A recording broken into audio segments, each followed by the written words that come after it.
Chosen one, if you're feeling weary, not just in your body, but in the deepest part of your soul, if you feel lost, directionless, especially when it comes to your work, then this message is not an accident. It is a divine appointment, a sacred reminder sent to you at exactly the right time. Because, here's the truth, few will ever say out loud, you were never meant to chase jobs. That's why the roles you've stepped into, the positions you've earned, and the paths you've followed still feel misaligned. It's not because you're unmotivated. It's not because you lack discipline.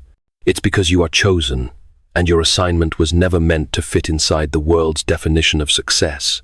You were taught to believe your worth is measured by your productivity, that if you aren't busy, you're falling behind, that if you're not employed, you're in danger. But the anxiety you feel at the thought of doing just another job is not weakness, it's wisdom. Your soul knows what the world forgot. You weren't made to fit into systems, you were made to transform them. You weren't designed to labor endlessly, you were called to carry light. C.S. Lewis once wrote in Mere Christianity, "If I find in myself desires which nothing in this world can satisfy, the only logical explanation is that I was made for another world." If the structure others thrive in feels suffocating to you, chosen one, it's not because you're flawed, it's because your spirit is aligned with something higher. You don't belong to the grind. You belong to the calling. So pause here, just for a moment. Breathe. And if something within you knows this message is speaking directly to your spirit, leave a comment below. Write 333 as a declaration, not for the algorithm, but as an act of obedience, a signal to heaven that you're ready to remember, ready to rise, ready to return. Now come with me, because the reason you felt so out of place in the world of work is because you were never meant to work like the world does. You were meant to walk by a different rhythm, entirely. Chosen one, you've been misunderstood more times than you care to admit. You've felt the sting of being called lazy, inconsistent, or ungrateful, not by strangers, but by people who should have known your heart. Family, mentors, even co-workers. They spoke from their own expectations, never realizing you were carrying a different kind of calling. Over time, their voices became internal noise, and you started to wonder, maybe they're right, maybe I am the problem. But deep down, you've always known something didn't add up, because you have tried. You've followed the steps, accepted the roles, and performed the duties. You gave the system a chance, maybe more than one. And every time, something inside you resisted, not out of pride, not out of laziness, but because your soul knew, this isn't where I'm meant to be. What you called apathy was actually discernment. What you thought was failure was sacred discontent. Every time you dragged yourself to another meeting, every time your heart sank at another good opportunity that felt wrong in your body, your spirit was protecting you. The discomfort was never your enemy. It was your compass. There's a passage in the book of Romans that speaks to this moment. It says, "Do not conform to the pattern of this world, but be transformed by the renewing of your mind." And when your mind begins to awaken to what your spirit already knows, you can't unsee the truth. You weren't made to blend in. You were made to disrupt what was never built for you. You've likely felt it in your bones, that lingering heaviness after doing work that didn't honor your gift. The tension in your shoulders as you signed contracts that drained you, the fatigue that no sleep could fix. That wasn't burnout. It was your soul refusing to stay in spaces where it couldn't breathe. And still, you stayed longer than you should have. You gave more than you had. You tried to make it work, because the world convinced you that leaving meant failing. But what looked like quitting was actually courage. Every step away from what couldn't hold you was a step closer to what was made for you.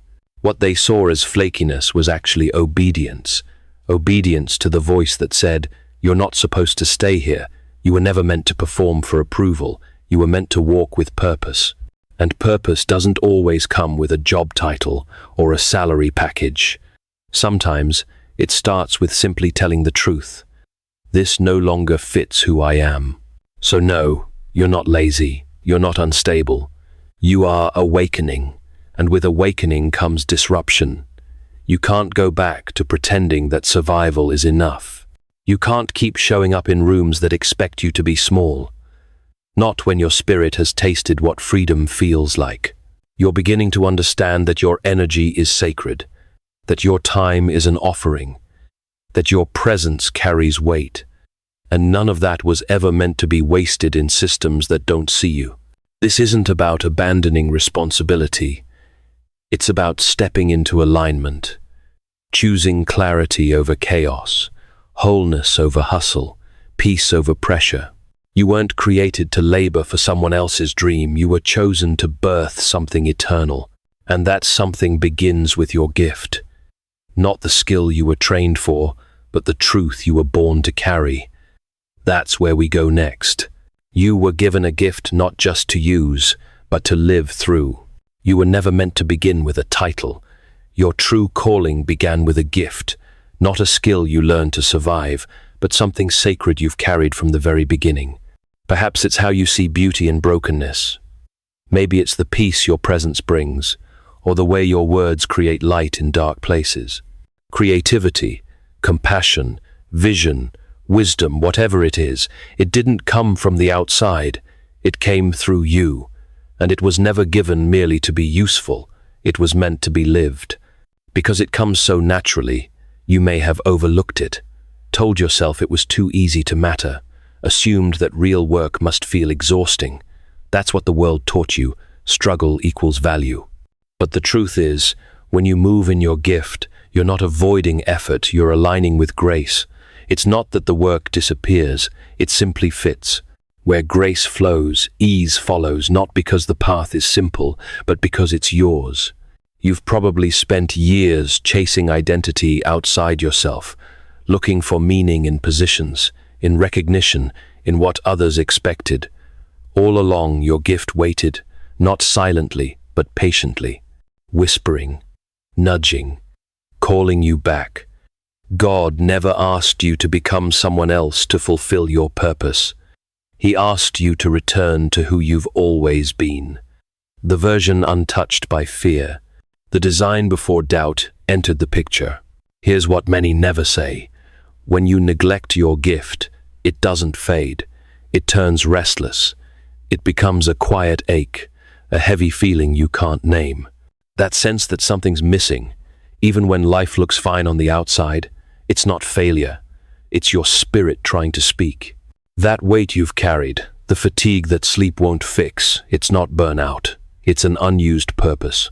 When your gift goes unused, it doesn't just lie dormant. It starts pressing against your routines. The smile becomes a mask. Your work becomes a performance. Your days lose color. Not because you're broken, but because your gift is alive and longing to move.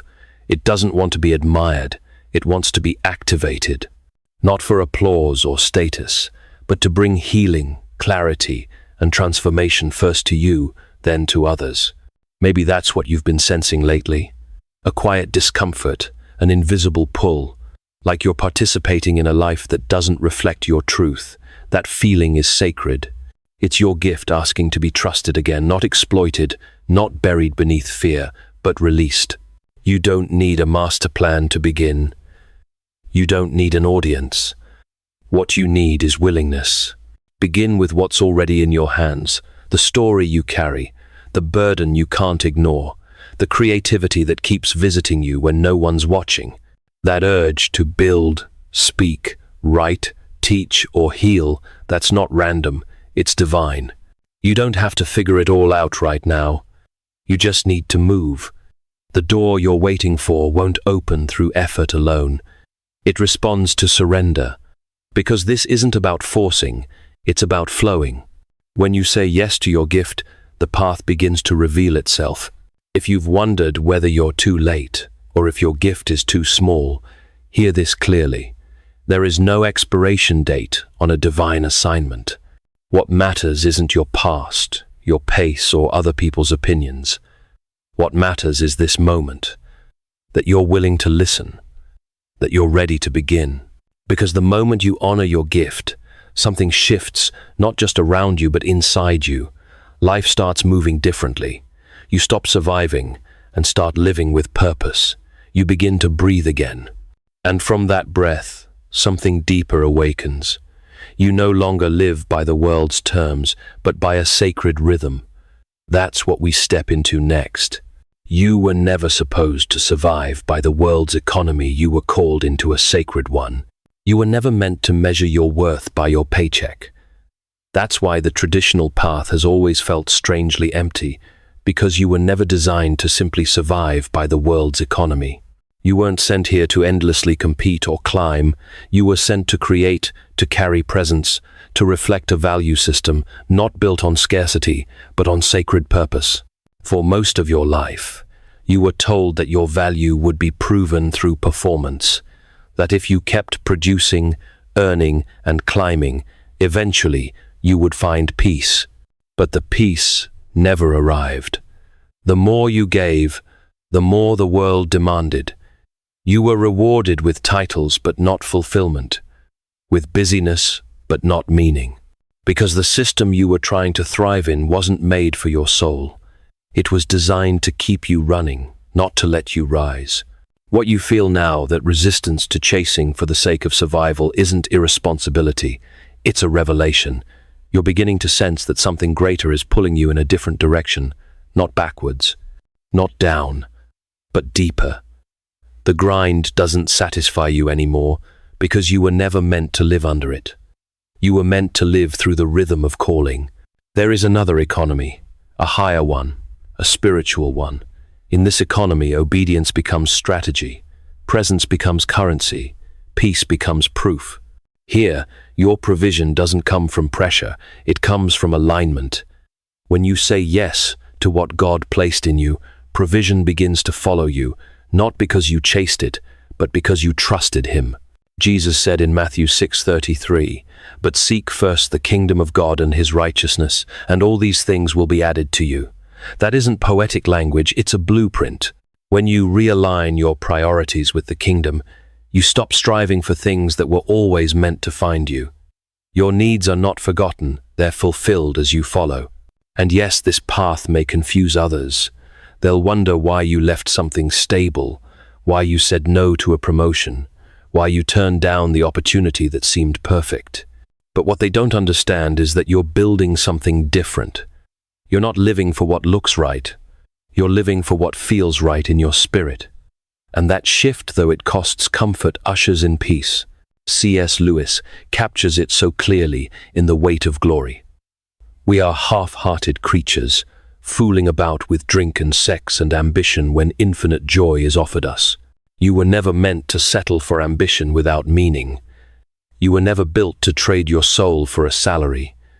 The ache you feel isn't for more money, it's for more of what matters. In this sacred economy, you don't have to prove your worth. You simply walk into it. Provision comes in quiet confirmations, unexpected favor, divine connections, and clarity that breaks confusion. You begin to live by signals instead of stress. The pace changes, the pressure lifts, the need to control gives way to the freedom of trust. This doesn't mean the path will always be easy, but it will be aligned. You may lose predictability, but gain peace. You may have fewer guarantees, but far more grace. And what are you building? It may look small now, but it carries eternal weight. Not everything God gives you will make sense to others. It's not supposed to. You weren't called to blend in, you were called to build differently. You don't need to know every step before you start. You just need to walk in the direction your spirit is already pointing. The way forward isn't complicated. It's faithful. And as you walk, provision walks with you. Because it's not about having everything in place. It's about offering what you already carry. That's how the breakthrough begins, by starting right where you are. Begin where you are, with what you already hold. You don't need to wait until you feel ready. You don't need more credentials, more certainty, or a flawless plan. What you need, what you've always needed, is already in your hands. The gift, the story, the voice, the burden that keeps returning to your spirit, no matter how long you've tried to silence it. That is where your real work begins. The world taught you to delay your calling until everything was polished. It told you that until your steps were sure, your offering wasn't valid. But heaven doesn't require perfection, only obedience. It honors small beginnings. It blesses faith that moves even when the outcome is still unfolding. You don't need to have all the answers. You only need to trust the one who gave you the seed. Maybe you've been thinking, I need more clarity, I need a sign. But what if the idea you keep returning to is the sign? What if the fire inside of you that refuses to go out is the exact thing you're supposed to give the world? You don't need to launch something big. You need to begin something honest. Start with the words you're afraid to say, the service you long to offer, the message you've buried under fear. That's your altar, the place where obedience meets power. This isn't about quitting your job overnight or walking away from responsibility. It's about showing up differently, with intention, with reverence, with faith that what you carry, no matter how small it feels, is enough when it's surrendered. That moment you choose to give what's in your hand is the moment things begin to move. You see, a breakthrough doesn't always look like a miracle. Sometimes it looks like you're pressing record on a message that only 2 people will hear, but one of them needed it to keep going. Sometimes it looks like writing what no one reads yet, creating what hasn't gone viral, showing up when no one is watching. But when your movement is rooted in purpose, heaven multiplies it. What feels small in your hands becomes sacred in God's presence. You may not see the results right away. That's okay. Trust doesn't require immediate feedback. You're planting seeds, ones you may not see bloom for a season, but they will bloom. Because obedience never returns empty. Every step you take creates a ripple in the spirit. Every yes opens something. Every offering, no matter how hidden, is seen by the one who sent you. There will be fear. That's normal. The voice of doubt will rise every time you get close to the edge of obedience. But fear is not a stop sign. It's often the threshold of destiny. If you wait until you feel fearless, you'll wait forever. Courage isn't the absence of fear. It's moving forward anyway, knowing that God walks with you. So begin, not with pressure, but with presence. Begin with the truth, with love, with whatever you've been holding back, hoping for the perfect moment. Because the perfect moment isn't a date on the calendar. It's this one, right here, right now. You don't need permission. You don't need applause. You don't need certainty. What you need is already within you. And the world is waiting for you to stop hesitating and start trusting that what's in your hands is enough to open the next door. You don't need to have all the answers. You only need to trust the one who gave you the seed. Chosen one, you were never sent here to conform to systems that numb the soul. You weren't created to survive in cycles of scarcity, always striving yet never fulfilled. Your spirit was never meant to grind for validation in a world that cannot see the weight of what God placed inside you. From the beginning, you were set apart not for status, but for sacred impact.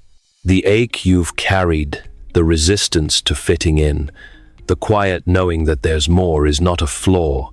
It's proof that you were called.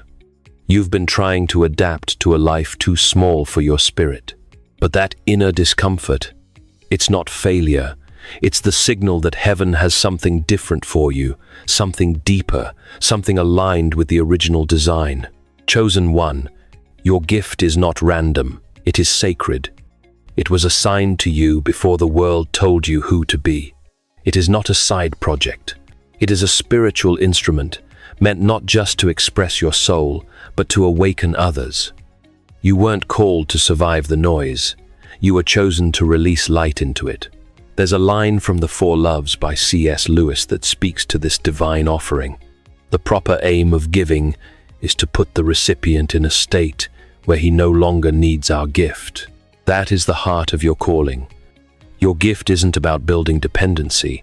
It's about restoring dignity, clarity, and courage to those who've forgotten their own. It's not about being followed. It's about being faithful. So begin where you are, with what you already hold. The world will try to make you question it. Fear will try to make you delay it. But heaven is waiting on your yes, not your perfection. You don't need to hustle into purpose.